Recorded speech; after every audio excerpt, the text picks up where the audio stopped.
Hi, Higher Ground team. Rachel here. Today we're going to do a video on how to pack a residential home.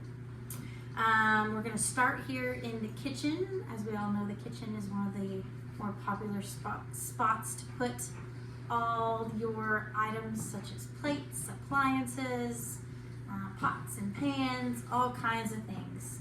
And you'll find that there's things high, low, and stuck back in nooks and crannies, making it take, sometimes 3 to 4 hours to get one kitchen packed. So today I'm going to start with going over the materials. As you can see here, when starting in a kitchen, the first thing you want to do is find a surface that you can pack on. This needs to be a surface that can fit your packing paper. Here you have your packing paper. This is 24 by 36 inches, 24 inches by 36 inches, so that's 2 by 3. This is a great size. We get this from Uline. This is a perfect size for our crinkle, which I'll explain in a minute, and just mostly doing dishes and pots and pans and that sort of thing. Something else you'll need is packing tape. We use heavy duty packing tape. You can use a tape gun as well. I highly recommend getting a tape gun, which we have available for you.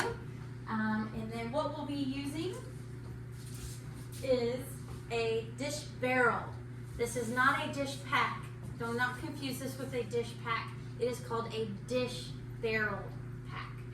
It's very specific because dish packs are normally made for dishware such as wine glasses or specific plating, china, that sort of thing.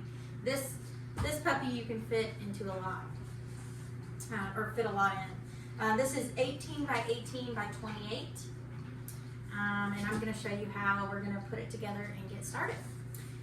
So as you can see, Uline here, this is our emblem. This is going to be the bottom of your box. That's important that we keep all our boxes the same, because we want to make sure, we stay consistent.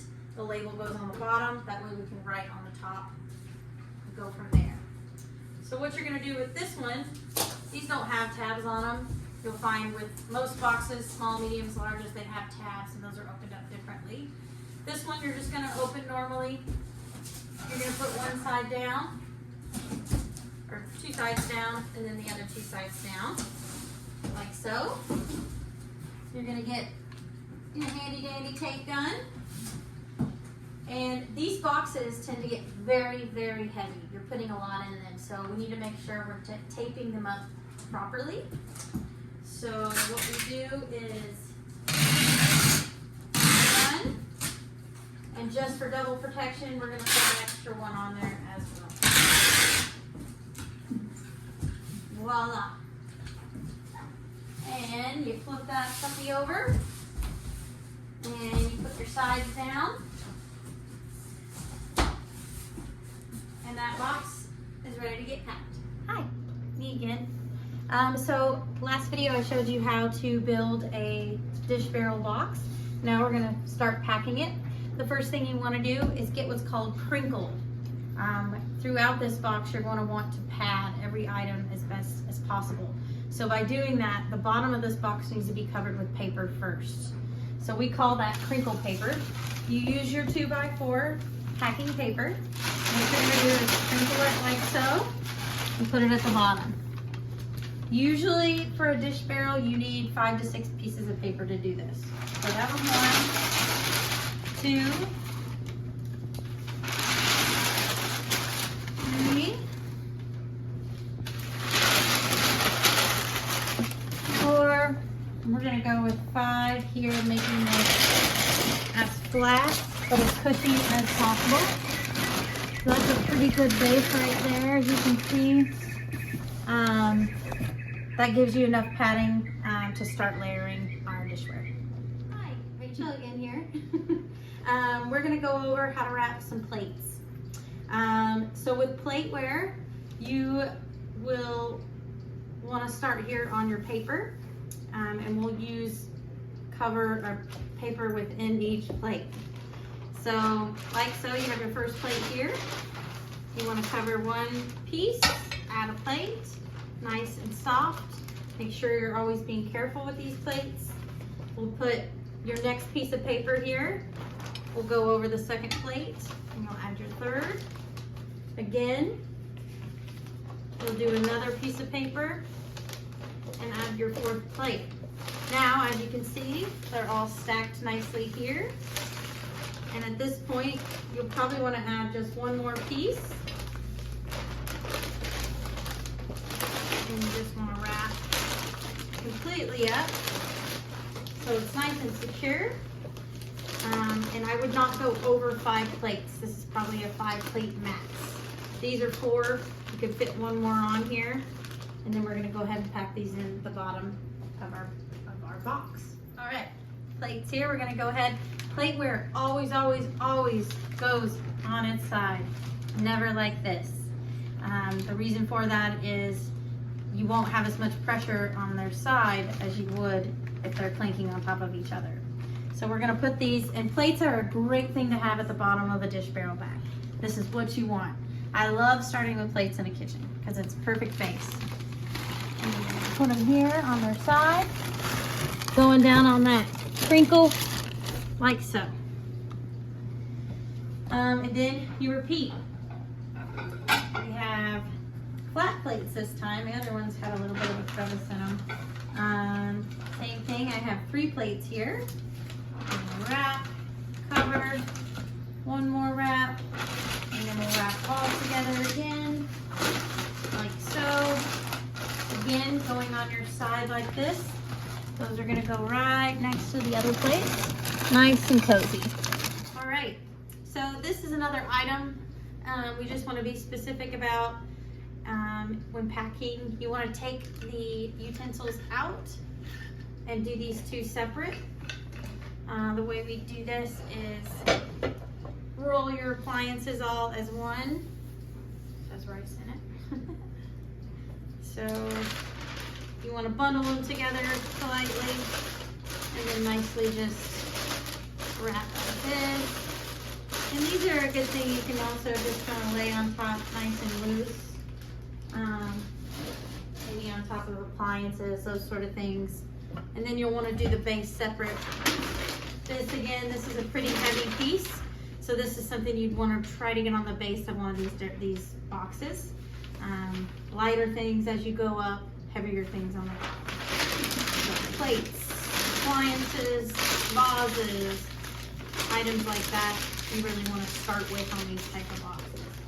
And feel free to move around the kitchen as you need to. If you see something that you think would be a good base, definitely get that and use it first. All right, so as you can see here, I've got a pretty good base going. So you want to make sure you've got kind of some smooth items. I could probably fit a couple more things in there, but want to get started on our next layer of items. So making it as a smooth base layer, things are even, you don't have too many things sticking out. You want to put more crinkle paper on top. So it's layer, layer, layer. So what we're going to do is, again, crinkle our pieces. And we're going to just make a nice cushiony flat top to our base. Like so. You know, we can go with that 5 to 6 number on crinkling this paper up. And as you can see, it makes a nice flat layer on top. And we can get started for our next item. All right, next I want to go over glassware. Always, always, always, always, always glassware. When it goes into a box, always goes this way, never this way.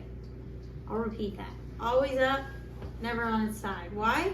It's gonna break a lot quicker and easier on its side like this if something's crushing it, versus this way with padding, has a much lesser chance of breaking. So the way I want these to be wrapped, you lay down, we wrap over, you can turn, and politely, slowly wrap this way, like so, and then these are gonna go on. These make a really great mid layer on top of your base layer. If you have a bunch of wine glasses, glassware, that sort of thing, they stack very nicely as a mid layer. And then again, you'll put your crinkle on top for your top light layer. All right, and now we're going to talk about Tupperware. Tupperware is a great top layer. It's light. It can sometimes be nice for a flat surface, but it can be a little wonky and take up a lot of room. So one thing with Tupperware is you always want to stack. Say you have a bunch of different sizes of tops. We've got these and these. You want to make sure your Tupperware is together as one and that your lids stay together as one. Sometimes you can put them inside to save space, like so, but you really want to try and make it as even and as flat and keep this space open to put things in. So I would usually stack like so, and then they'll stack right on top, really nice and flat for the top of your box. All right, I'm gonna go over silverware. Most kitchens, as you see, they come in these containers like this. What we don't want to ever hear in a box is that noise. So we want to make sure that we're wrapping up their silverware just so nothing's jangling around in a box. So what I like to do here is you want to take like items, and you're going to want to individually wrap each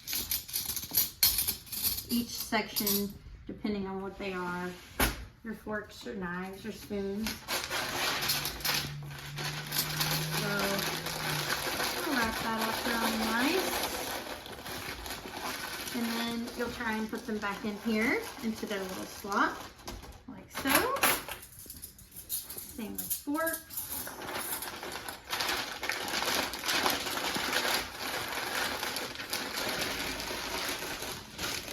Like so, and so forth. You want to wrap each one and put them back in as so. All right, so as you can see, we got all the individual ones wrapped and put in here as nice as possible. What you want to do now is just cover everything up like this. You put one more nice productive piece around the edge here. Sometimes you might even need a second one. I'll turn it to the side.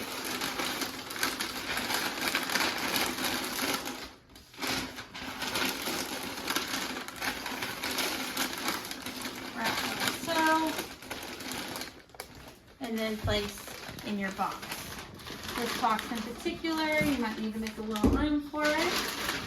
But oftentimes these fit pretty nice just right on top here. Paper covering, and then cover that with some sprinkles. So we have finally got this dish barrel pack to the top. So the final thing you really want to make sure is it's completely flush on the top here. You want to add as much paper as you can because you don't want this box going in like that. You want paper filled to the very top. You want to put as much paper as it takes. Sometimes it takes 3, sometimes it takes 4. You want a bunch. You sometimes have to keep going.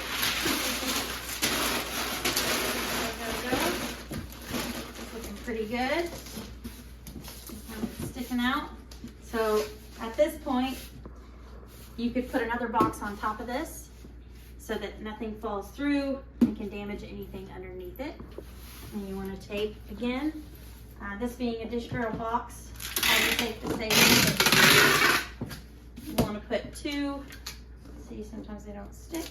You want to put at least 2 strips of tape on top. Nice dish barrel pack.